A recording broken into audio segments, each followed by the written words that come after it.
and I still have to get a can of Campbell's soup that's putting that Canadian flag on, that's not being manufactured here. Like, I'm gonna call you out and get one of those cans. I'm gonna rip that label off and encourage people to buy made in Ontario, made in Canada soup. So this is what I think about Crown Royal. That's what they could do. And I think everyone else should do the same thing. Start supporting companies that make whiskey here by Ontario people. That's what we need to do, is support each other.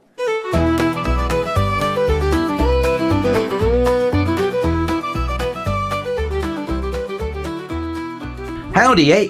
Are you sick of those American invaders like Campbell's Soup and Crown Royal hogging our shelves?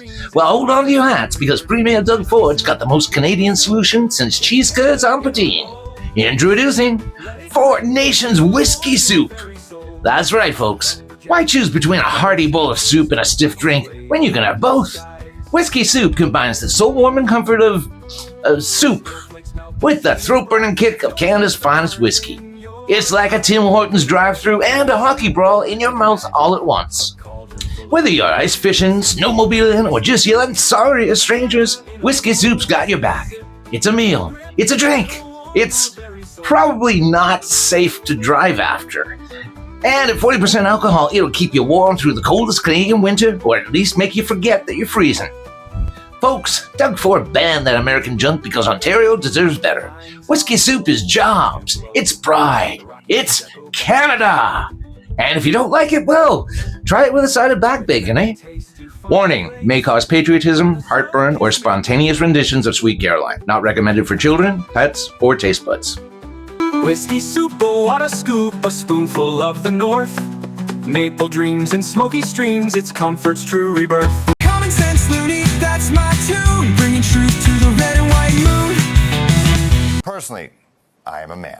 Welcome back, folks. We're back to our regular show, but just a quick warning, there is some Charlie Kirk info coming up. On top of that, Common Sense Loonie Rex, yeah, that's me. We've got some stories about tariffs from both China and the US.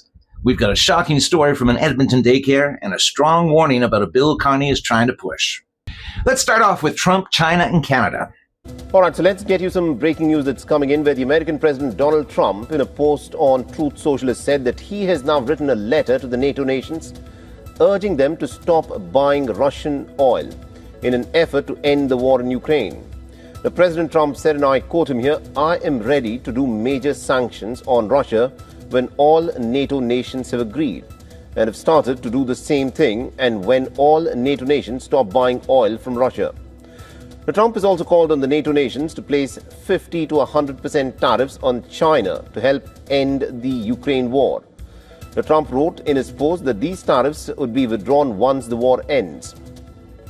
Now, Trump said in his post that China has a strong control and grip over Russia, and NATO's tariffs could, of course, help in countering Beijing's influence on Moscow.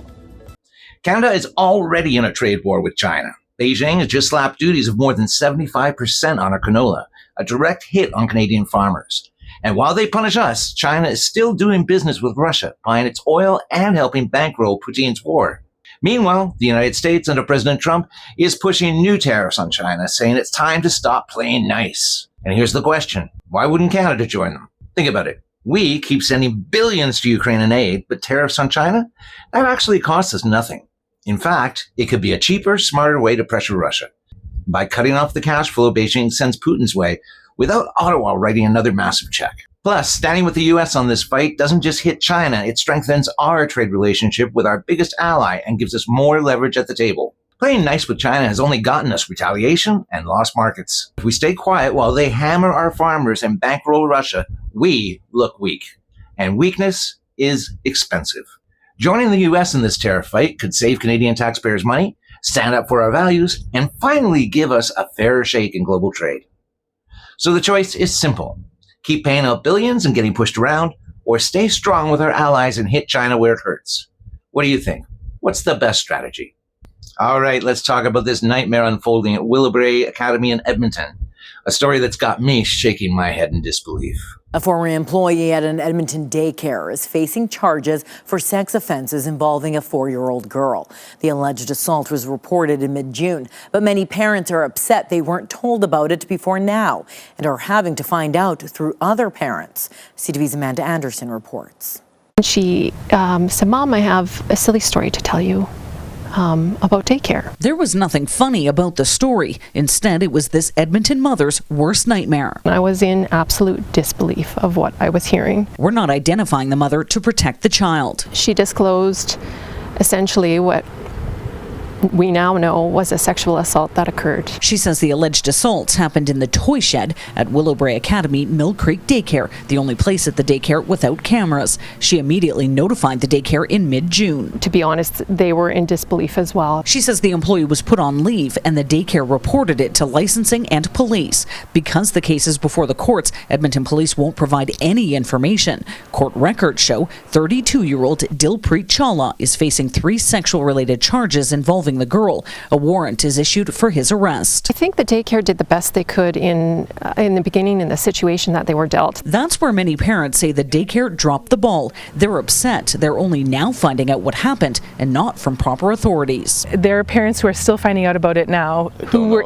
had children in his care. They say the accused looked after their son at the daycare for about 3 years. We were quite close to the educator, so it's just still shocking, and we feel sick about it every day since. In a statement, the daycare's director apologizes for the delay telling parents, saying while the timing of our communication was guided by not wishing to compromise an ongoing investigation, we recognize the impact this had on families and commit to more transparent updates going forward. A 32-year-old former employee, Dilpreet Singh Chawla, allegedly assaults a young girl in a shed on a daycare property sometime between January and May. And now he's vanished, reportedly fled to India before police could even question him. Folks, this did not have to happen. Not like this. Think about it. How in the hell does a guy like this even land a job working with vulnerable kids? In Canada, daycares are supposed to run criminal record checks, but did Willowbrae drop the ball here? Was Chawla's background thoroughly vetted, especially if he had ties overseas? We've got no clear answers, just silence from the daycare on their hiring process. If they skimped on international checks or didn't dig deep enough, that's not just negligence. That's a preventable tragedy waiting to happen. Parents entrust their children to these places, assuming everyone's been scrutinized top to bottom. Clearly, that trust was misplaced. Then there's the timeline. It's infuriating. The daycare gets wind of the allegations on June 18th, puts Chawla on leave, but waits over 2 months to tell the parents. August 22nd. Come on. That's not protecting family. That's protecting the institution. Experts are saying notifications should be immediate to safeguard other kids. Why the delay? Were they hoping it would blow over? Or worse, giving someone time to skip town? The province's investigation slapped them for violating safety protocols, but that's after the fact. Parents like Justine Houston are rightfully furious. Their trust shattered. Imagine sending your child day after day oblivious to the danger lurking because no one bothered to sound the alarm. Now, the fleeing part. This reeks of something rotten. An arrest warrant drops on July 16th, but Chawla is already bolted to India? How does that even happen? Was he tipped off? Did border services fumble the watch list? If he's not a Canadian citizen, and we don't know for sure with all the stonewalling, why wasn't his visa or status flagged sooner? Extradition from India isn't a slam dunk. It could drag on for years while this guy walks free. The police won't comment because it's before the courts, but that just leaves us in the dark, wondering if there's more to this story than meets the eye. Bottom line, better venting, tighter supervision, and immediate transparency could have stopped this cold. Instead, we've got a family devastated, a community outraged, and a suspect on the run. Something doesn't add up here. And until we get real answers, parents everywhere should be demanding change. All right, I've got more on the Canadian Charlie Kirk reaction, and in my opinion, it's more garbage. Let's look at a shocking lapse in judgment from a Canadian public official that crosses every line of decency. Nahanni Fontaine, Manitoba's Minister for Families, recently reposted a vile comment celebrating what appears to be a reference to the murder of conservative commentator Charlie Kirk. Yes, you heard that right. A government minister amplifying hate and glee over violence against someone for their political views. This is not just a slip-up. It's disgusting. As a leader in the NDP government, Fontaine's role is to protect families, foster unity, and uphold the rule of law, not to stoke division or cheer on assassination fantasies. Reposting such content normalizes extremism and can incite real-world harm. Imagine the message this sends to young people or marginalized communities, that it's okay for those in power to revel in tragedy? Then there's her half-hearted Instagram apology on September 12th. I apologize for sharing a post yesterday on the murder of Charlie Kirk. That's it. No real accountability, no reflection on how this erodes public trust. The backlash has been swift and deserved, with calls for her resignation echoing across social media and news outlets. Folks, government's job is to serve and unite, not incite or divide. Actions like this demand consequences, suspension, investigation, or worse. Premier Wab Kinew, it's time to act. We deserve leaders who condemn violence, not celebrate it. What do you think? Should Fontaine step down? Sound off below. Okay, last story for today, but I guarantee this isn't a one-off. We're going to be watching this. After the assassination of Charlie Kirk, many Americans predicted it would be used to advocate gun control. As for Canada, and me personally, I predicted we were going to use it to advocate censorship and the erosion of freedom of speech. Well, it didn't take long to prove me right. Addressing the growing number of hate-related crimes in Canada will be a priority for Prime Minister Mark Carney when Parliament resumes this week. CTV News has learned his government will table a bill next week proposing new criminal code offences. CTV's Jeremy Sharon reports. It's a promise Prime Minister Mark Carney first made months ago during the election campaign. We will make it a criminal offense to intentionally and willfully obstruct access to any place of worship, to any school, any community center. CTV News has now learned a bill to back up that promise could come as early as Tuesday. A government source with knowledge of the proposed legislation tells CTV News the Carney government will look to introduce 3 new criminal code offenses: a willful intimidation offense, an obstruction offense, and a standalone hate offense within the criminal code. It's about time. Bernie Farber is the former CEO of the Canadian Jewish Congress and founder of the Canadian Anti-Hate Network. He welcomes the bill but believes it should go a step further. Glad to see that there is an opening and there is a new law to help make it easier in some aspects, but not a peep about online hate. Now, the premise sounds good, right? No more of these protests involving intimidation of others. You can't argue with that. But, as the gentleman in this video mentions, it also deals with online material, and that's where we go down a slippery slope. This legislation echoes the UK's aggressive online safety measures, potentially ushering in an era of widespread censorship here at home. Let's break this all down. We'll start with the context.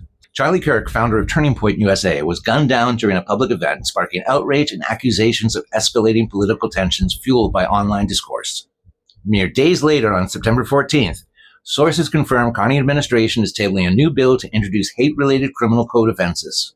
This appears to be a partial revival of the infamous Bill C-63, the Online Harms Act, which died on the order paper earlier this year but is now being fast-tracked amid calls from advocacy groups. What does this bill actually propose?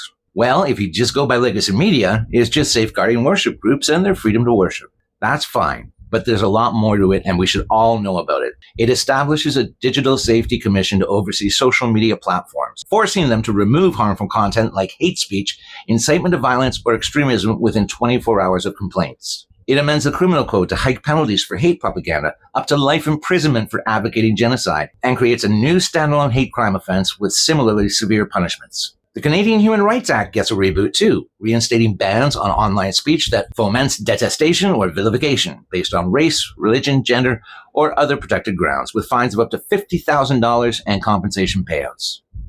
But here's where it gets really chilling.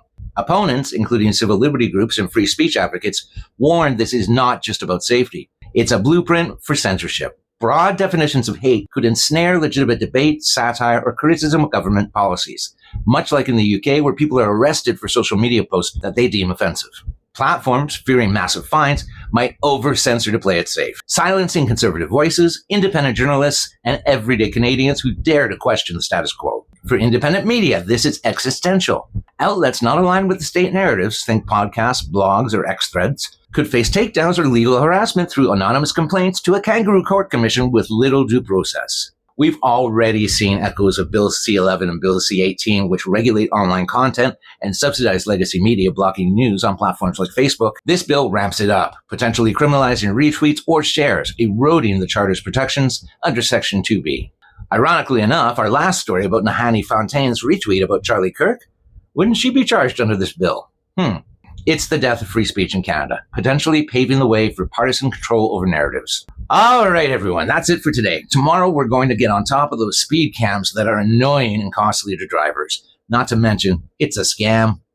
But for today, I'm signing off and asking you to like and subscribe to the channel. So as always, stay strong, stay skeptical, and above all else, stay loony.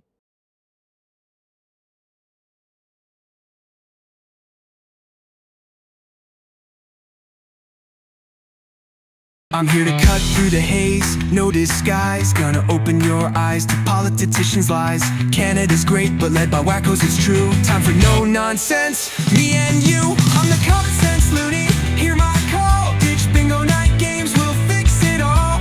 Common sense loony, that's my tune. Bringing truth to the red and white moon. Personally, I am a man.